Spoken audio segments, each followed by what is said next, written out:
महामारी के कारण लगे लॉकडाउन में गरीब निर्धन लोगों के ऊपर रोजी रोटी का संकट गहराने लगा था, जिनकी मदद करने के लिए वृंदावन की अनेक संस्थाएं आगे आईं और लोगों की मदद करने लगीं।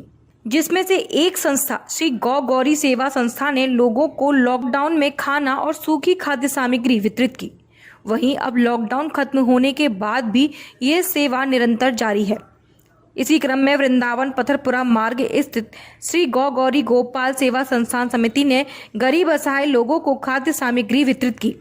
इस बारे में जानकारी देते हुए अनिरुद्ध आचार्य महाराज ने कहा कि कार्तिक मास बड़ा ही धार्मिक वाला मास होता है, जिसमें भक्तजन अपने आराध्य की आराधना करते हैं और दान पुण्य करते हैं। महामारी की वजह से लगे लॉकडाउन में सभी मंदिरों को बंद कर दिया गया था। वहीं अब अनलॉक के क्रम में ब्रजमंडल में लंबे समय के बाद मंदिर खुलने का सिलसिला लगातार जारी है। एक एक करके सभी मंदिरों को खोला जा रहा है। इसी के चलते तीर्थनगरी वृंदावन के सुप्रसिद्ध ठाकुर राधा रमन लाल के मंदिर के पट भक्तों के लिए खोले गए। राधा रमन लाल के पट खुलते ही भक्तों का आना दिखाई दिया। साथ ही सभी भक्तों के मुख पर एक खुशी भी दिखाई दी। वहीं राधा रमन मंदिर के प्रबंध कमेटी ने सरकार की सभी गाइडलाइनों का पालन किया है। इस बारे में जानकारी देते हुए मंदिर के सेवायत शुभम गोस्वामी और श्रद्धालुओं ने बताया कि बहुत ही अद्भुत आप इस समय देख सकते हैं। वृंदावन के सारे मंदिर आप देख सकते हैं, बाकी बिहारी भी खुल गए।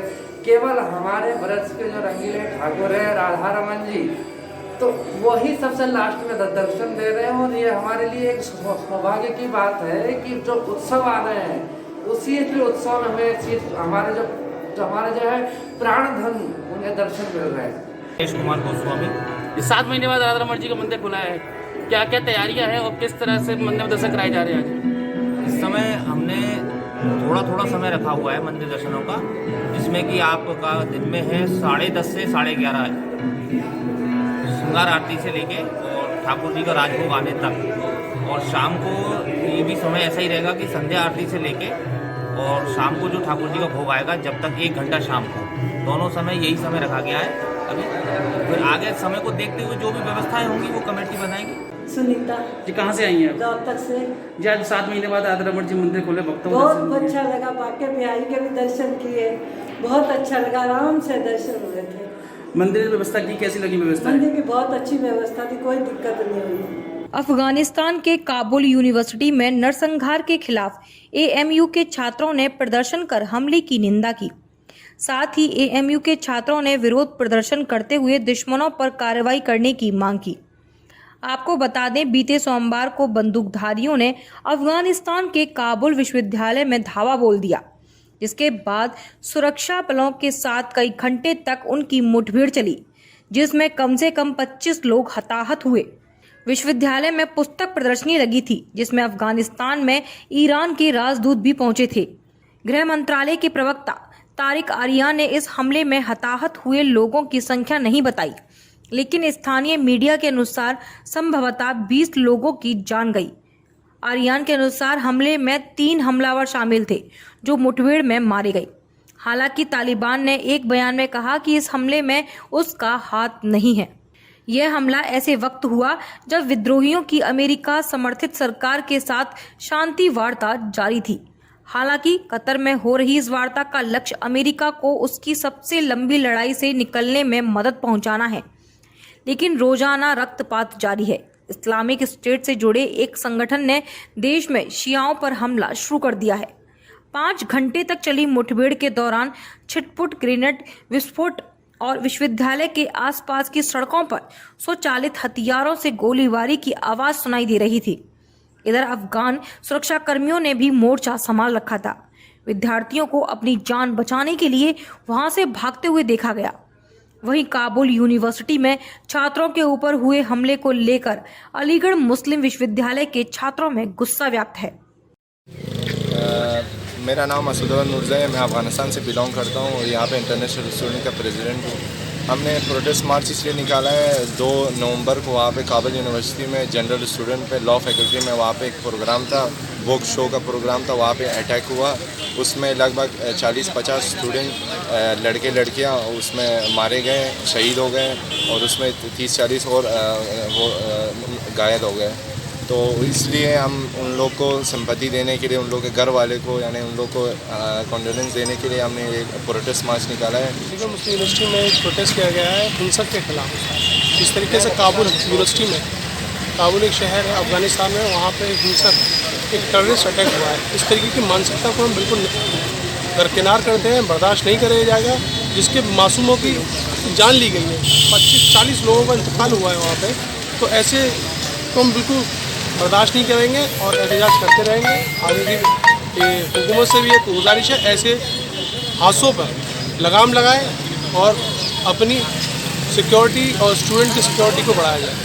ग्रामीण चौकीदार वेलफेयर एसोसिएशन के तत्वाधान में उत्तर प्रदेश के मुखिया योगी आदित्यनाथ के नाम एक विज्ञापन जिलाधिकारी चंद्रभूषण सिंह को चौकीदारों ने सौंपा। वहीं चौकीदारों के अनुसार उनका कहना था कि वे पिछले अंग्रेजों के शासन काल से लगातार वह गांव देहातों में चौकीदारी की सेवाएं देते आ रहे हैं, परंतु उन्हें आज तक किसी भी तरह की सुविधाओं का लाभ नहीं मिल पाया। वे अंग्रेजों के शासन काल से आज तक मात्र 25 रुपये का वेतन प्राप्त कर रहे हैं। इसी के साथ ही प्रदेश के नजदीक हरियाणा राज्य में 7,000 से भी ज्यादा रुपए चौकीदारों को प्राप्त हो रहे हैं, परंतु उत्तर प्रदेश में इस तरह की व्यवस्था से चौकीदार वर्तमान सरकार से मांग करते हैं कि उनका भी मानदेय बढ़ाया जाए। इधर पिछले दिनों कुछ चौकीदारों के साथ क्षेत्र के पुलिस वालों द्वारा मार पिटाई के मामले को लेकर भी वह जिलाधिकारी से मिलने पहुंचे। उन्होंने कहा कि लगातार चौकीदारों के साथ अपमानजनक व्यवहार स्थानीय थाने के कर्मचारी कर रहे हैं। और ग्राम चौकीदार गिलास लालपुर और नाम सलीम खान, वो गार्ड है शिव सिंह। 24 तारीख को उन्होंने और डंडे के पीछे जे करे तो हमारे डंडे ले गए, हम डंडे क्यों ले जाएंगे, उसके पीछे उन्होंने मारपीट की मुझसे। और गार्ड है शिव सिंह थाने से और ग्राम कांडुली। मेरा नाम अमित कुमार, ग्राम चौकीदार बाड़ौन का। जी क्या हुआ आपके साथ, क्यों आया? हमारे साथ ये हुआ, हमारे खेत का पानी पड़ोसी के खेत में चला गया, चूहों ने बिल कर रखे थे। उसको पता चला कि पानी चला गया है, उसने 112 नंबर डायल किया। PCR स्टाफ हमारे घर पे आया, हमारे माता पिता को गाली देने लगा और मेरी पत्नी थी और गांव के ग्रामीण मौजूद लोग थे। मैंने कहा साहब गाली मत दो, मैं ग्राम का चौकीदार हूं, जो नुकसान हुआ उसकी भरपाई करेंगे, एक बार जांच कर लो। साहब ने क्या करा, हमारे दे थप्पड़ हमारे गर्दन पे इतने मारी, मेरी गर्दन कटी हुई है, मेरे आज तक सुनना आ रही है।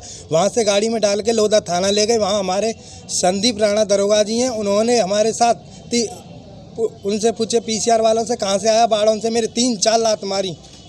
ऐसी चौकीदारों की बेइज्जती हो रही है, ऐसे अपमान हो रहा है। और हम DM साहब से मिलने आए। क्या मांग रखते हैं? मांगिए कि हमें इंसाफ मिलना चाहिए।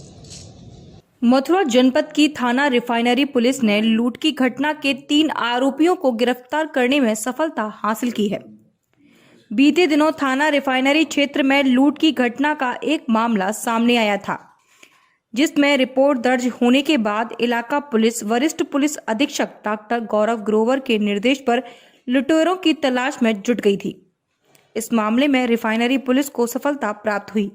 SP सिटी उदय शंकर सिंह ने बताया कि दिनांक 26 अक्टूबर को थाना रिफाइनरी क्षेत्रांतर्गत भड़रसू गांव के पास लिंक रोड पर एक ज्वेलर्स को रोककर उससे 2 अंगूठी, 1 चेन, 25,000 रुपये तथा अन्य सामान उससे लूट लिए गए थे।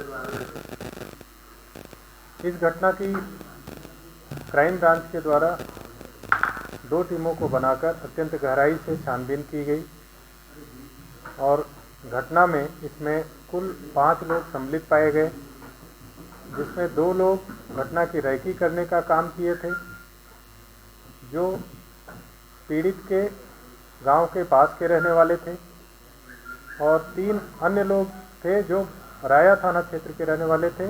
उनके द्वारा इस लूट की घटना को कारित किया गया था। लूटा गया समस्त माल बरामद हो गया है और पुलिस के द्वारा इनको जेल भेजा जा रहा है। उल्लेखनीय है कि इसमें तीनों जो लुटेरे हैं वो प्रथम बार लूट की घटना में प्रकाश में आ रहे हैं। इनमें से एक केले का ठेला लगाता है, दूसरा ITI पास है और तीसरा कंटेनर पे कंडक्टर का काम करता है।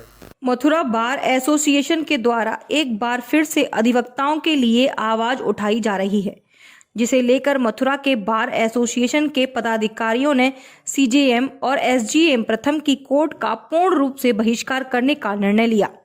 इसी क्रम में गुरुवार को अधिवक्ता अपने अपने कार्यों से विरक्त रहे और CJM और SGM प्रथम की कोर्ट में सन्नाटा पसरा रहा। इस संबंध में मथुरा बार एसोसिएशन के सचिव सुनील चतुर्वेदी ने जानकारी देते हुए बताया, एक्चुअली जुडिशियरी की मनमानी के चलते माननीय सर्वोच्च न्यायालय, माननीय उच्च न्यायालय के आदेशों का अनुपालन नहीं करने, क्लाइंटों के साथ दुर्व्यवहार करने, अधिवक्ताओं के साथ दुर्व्यवहार करने, सही से अपने प्रोफेशन के पक्ष में काम नहीं करने के चलते एक करीब 4 से अधिवक्ताओं के सिग्नेचर युक्त प्रार्थना पत्र बार एसोसिएशन मथुरा को प्राप्त हुआ था, जिस प्रार्थना पत्र पर संज्ञान लेके माननीय अध्यक्ष जी के दिशा निर्देश अनुसार एक कार्यकारिणी और एल्डर कमेटी की बैठक आहूत की गई और उस बैठक में कार्यकारिणी के सभी सदस्य और वरिष्ठ सलाहकार समिति के सभी सदस्यों के सुझाव और सलाह आने के बाद ये निर्णय लिया गया कि 1 दिन की सांकेतिक हड़ताल जुडिशियरी मथुरा में पनप रहे भ्रष्टाचार को लेके करेंगे और सभी अधिवक्ता न्याय के कार्य से व्रत रहेंगे। और ACGM फर्स्ट दीप्ति यादव जी और CGM महोदय अंजू राजपूत जी के द्वारा ठीक से काम नहीं करने, अधिवक्ताओं के साथ गलत तरीके से बर्ताव करने, पेंडेंसी के बढ़ने, चैम्बर में बैठ के विपरीत आदेश करने, ऐसे अनोखे काम थे जिनके चलते अधिवक्ता समुदाय में, वादकारियों में न्याय नहीं मिलने के चलते रोष व्याप्त था। उस रोष को देखते हुए दोनों अदालतों का अग्रिम आदेश तक बहिष्कार कर दिया गया है और ये भी निर्णय लिया गया कि जिला जज महोदय के द्वारा अपने अधिकारियों पर अंकुश नहीं था, अधिकारी उनकी बात नहीं मानते थे, इसके चलते उनके विदाई समारोह के भी बहिष्कार करने का फैसला हमारी कार्यकारिणी में लिया गया है।